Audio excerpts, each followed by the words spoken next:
Hello everyone! Welcome to mini vlog! A day in my nanay life at stay at home.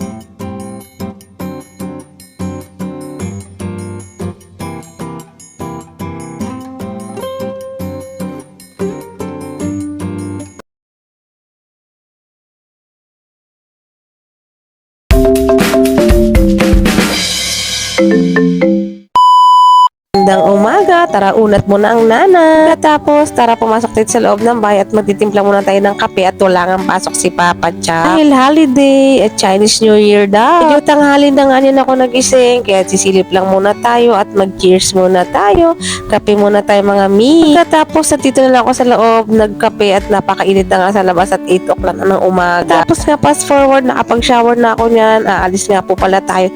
Sasama tayo kay Papa Cha magpapabuff ng motor. Siya samahan niyo po muna kami sa paglalakbay. Pagkatapos sa mahabang lakbayan, napandito na tayo sa Munok sa may Las Piñas. Napakaraming tao at holiday nga po pala. Halos sunod-sunod ang mga kotse na ginagawa dito. At na kami ng tanghalian kaya kumain na lang kami sa 7-Eleven. Di kasi kami pwede magtagal. Katinga namin kami na nga ang sumunod. Thanks God at di na makapag-antay na matagal. Kung alam ko lang ganito katagal, hindi na pala ako sumama. Kaya nga, ayan, medyo matatapos at ganyan lang pala. Pakikinisin lang pala siya. Tagal talaga kami dito hanggang hapon kasi priority na lang ay mga kotse. And nga, for the waiting din ng nanay, sobrang naiinip na ako niyan, mi, at nagugutom na nga.